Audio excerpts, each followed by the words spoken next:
यमुनानगर में सीता अपने बेटे कुशल के साथ रहती थी।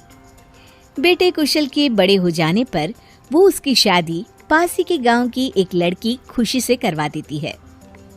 बहू, तुझ जैसी खूबसूरत बहू तो इस पूरी सोसाइटी में किसी की नहीं। बस अब तू इस घर की सारी जिम्मेदारी उठा ले तो मेरी चिंता खत्म। ये ले इस घर की चाबी, अब से ये तेरे हवाले। माँ जी, आप चिंता मत कीजिए, मैं इस घर का पूरा ध्यान रखूंगी। देखिएगा, आपको शिकायत करने का भी कोई मौका नहीं मिलेगा। मैं आपके लिए गाजर का हलवा बनाकर लाती हूँ। शादी के कुछ ही दिन बाद खुशी के तेवर बदलने लगते हैं।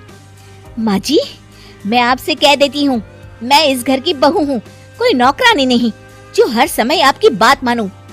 बहू, मैं तो बस ये कह रही थी कि तू हर समय फोन पर ये किससे बात करती रहती है। हर समय तेरा फोन बिजी आता है।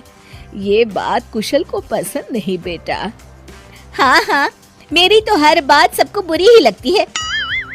अब शादी को कई महीने बीत चुके हैं, मगर खुशी कभी भी खुश नहीं रह पाती और वो अपने पति और सास से भी हमेशा झगड़ती रहती है। असल में शादी से पहले उसका एक प्रेमी होता है, गोविंद। वो उससे आज भी छुप छुप कर मिलती है। गोविंद, मैं अपने पति और सास के साथ खुश नहीं हूँ, चलो ना हम भाग जाते हैं। तुम एक काम करो, घर से सारा कीमती सामान ले आओ, उसके बाद मौका देखकर हम भाग जाएंगे। खुशी के पति और सास उसे बहुत प्यार करते हैं, मगर खुशी फिर भी उन्हें धोखा देती है और धीरे धीरे अपने घर से कीमती सामान को चोरी करके गोविंद को देने लगती है। उसकी सास को घर से सामान चोरी होने का संदेह होने लगता है। बेटा, समझ नहीं आ रहा, ये घर से धीरे धीरे सामान कैसे गायब हो रहा है। कौन सा सामान माँ? अरे वो चांदी के बर्तन जो मैंने बनवाए थे वो दिख नहीं रहे। यहीं कहीं होंगे माँ, आपकी बहू ढूंढ देगी। कितने बेवकूफ हैं ये माँ बेटे, इनका सारा सामान मैं गायब कर दूंगी और इनको पता भी नहीं चलने दूंगी।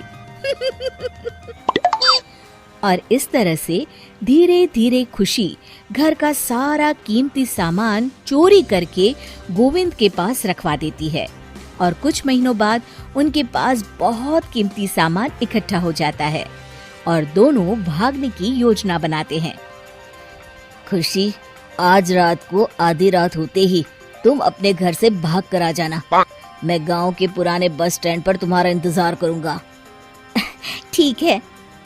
खुशी अपने कपड़े और गहनों की पोटली बांधकर पुराने बस अड्डे पर पहुंच जाती है और देखती है कि वहां तो कोई भी नहीं है। खुशी कुछ घंटे वहीं खड़ी रहती है और फिर गोविंद के कमरे पर जाती है। वहां पर भी बड़ा सा ताला लगा होता है। हे भगवान, कहीं गोविंद मुझे धोखा देकर भाग तो नहीं गया?